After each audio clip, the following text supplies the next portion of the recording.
Hey! Salut à tous, c'est Pierre. Je suis très content de vous retrouver dans cette nouvelle vidéo qui va vous expliquer comment organiser mieux, comment alléger, transformer, désencombrer, débarrasser votre chambre, votre espace de sommeil vital pour retrouver un sommeil de meilleure qualité et mieux vous régénérer la nuit tout en ayant l'esprit apaisé. Ok, vous êtes prêts? Est-ce que vous aussi, vous avez l'habitude ou est-ce que vous avez connu une chambre dans laquelle vous allez vous coucher le soir et autour du lit, il y a plein de choses qui traînent et qui n'ont rien à y faire. J'ai déjà vu un vélo qui traînait dans une chambre. Un vélo n'a pas sa place dans la chambre. Votre chambre n'est pas un entrepôt. Tout ce qui n'est pas destiné au sommeil n'a pas sa place. D'accord?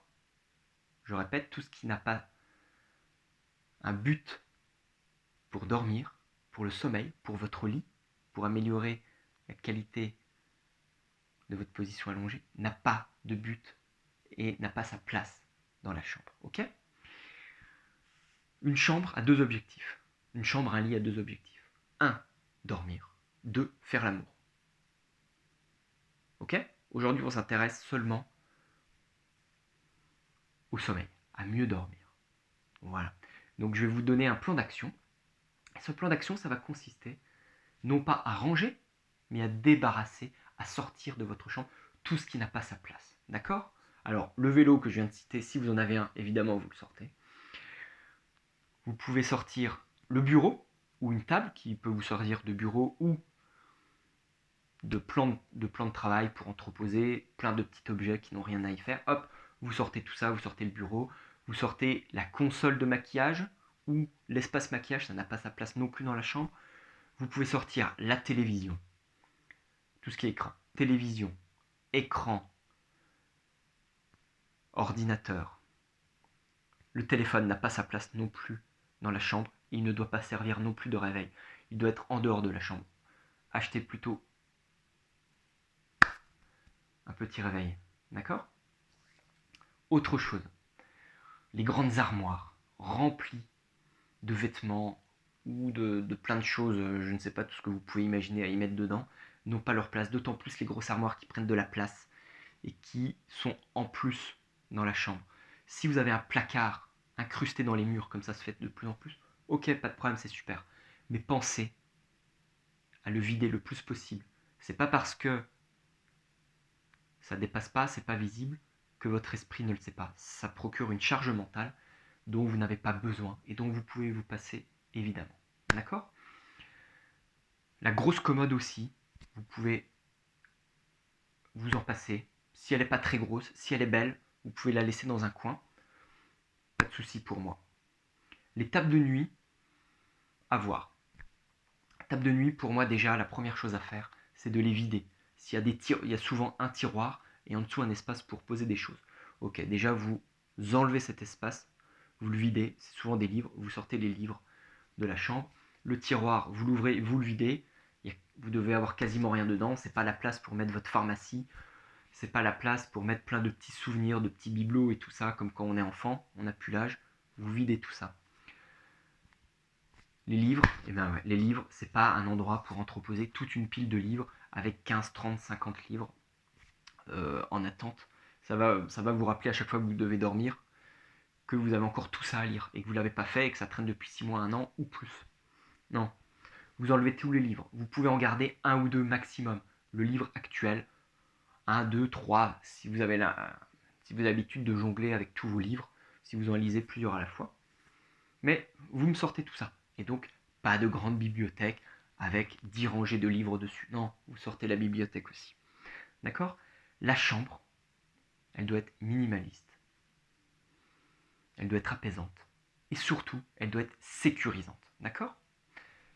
Ensuite, vous enlevez tous les bibelots et tout ce qui est au mur. Vous pouvez garder quelques tableaux, quelques posters, mais 2, 3, pas plus. Votre chambre n'est pas un dépôt d'antiquaire et encore moins un musée. D'accord? Vous enlevez tout ça. Vous pouvez garder une lampe, une petite lampe de chevet de chaque côté du lit si vous êtes un ou deux. Voilà. Vous enlevez tout ce qui traîne sous le lit. Hein. Je vous connais. Je vous vois là, et je suis sûr que vous avez tous, ou presque, quelque chose de rangé sous le lit que vous avez oublié, parce que vous ne savez pas où le ranger. Du coup, vous y pensez plus, ça traîne, ça prend la poussière. Non, les énergies ne circulent pas avec ça, et c'est pas du tout bon. Qu'est-ce qu'on a d'autre? Vous pouvez avoir une chaise pour poser des vêtements, ou voilà, si vous avez besoin d'une chaise pour lire le soir, ou quoi que ce soit. Mais voilà, votre chambre, elle n'a pas besoin de grand-chose. Il faut que ça soit épuré, allégé. Vous pouvez mettre des rideaux ou des stores sur les fenêtres quand même, ça c'est pas mal. Mais voilà. Donc dans votre chambre, je récapitule, vous videz tout et vous gardez le lit, des tables de nuit très simplifiées avec rien dedans. Vous pouvez garder une chaise, éventuellement une commode dans un coin, mais avec quasiment rien dedans, le minimum. D'accord, votre chambre, c'est pas non plus le lieu pour mettre plein d'habits, c'est pas le lieu de votre garde-robe, non, ça doit être ailleurs. Donc si vous avez une commode avec quelques vêtements, si vous avez aussi pensé et appris à vider et à être minimaliste dans vos vêtements, là vous pouvez. Il n'y a aucun souci pour moi. À vous de voir. Ok? Voilà, alors, avant de terminer, j'aimerais juste que vous répondiez à 2 questions très simples. Vous me répondez en dessous. Est-ce que vous êtes plutôt team bordélique ou plutôt chambre minimaliste, rangée, ordonnée? Est-ce que vous avez déjà fait ce travail sur vous de rangement de chambre, de simplification de votre environnement de sommeil? Répondez-moi en dessous, s'il vous plaît. Et maintenant que je vous ai fait le plan d'action, je vous invite évidemment à passer à l'action. Donc maintenant, vous allez dans votre chambre, vous allez regarder tout autour de vous, tout ce qui traîne, et vous allez sortir immédiatement tout ce que vous avez envie de sortir depuis longtemps et que vous n'avez jamais fait. Vous le sortez, vous mettez ça dans une caisse, un carton, vous le mettez ailleurs en attendant, mais vous le sortez de votre chambre pour alléger. Pas besoin de vider de fond en comble tout de votre chambre maintenant, non. Commencez déjà à sortir vraiment ce qui vous sert à rien, et hop, vous dormirez un peu mieux ce soir, et ce soir, demain matin, vous allez voir, vous verrez déjà votre chambre différemment, et vous aurez certainement envie d'en enlever encore plus. Ok? Maintenant, avant de vous en aller, s'il vous plaît, un petit pouce bleu, un petit je t'aime, abonnez-vous pour recevoir les prochaines vidéos. On va continuer sur ce thème-là et d'autres thèmes. Vous allez bientôt voir ça. Et partagez la vidéo à 3 autres personnes au minimum, s'il vous plaît. On se retrouve très bientôt. J'espère que cette vidéo vous a aidé et pourra vous aider. À bientôt. Ciao!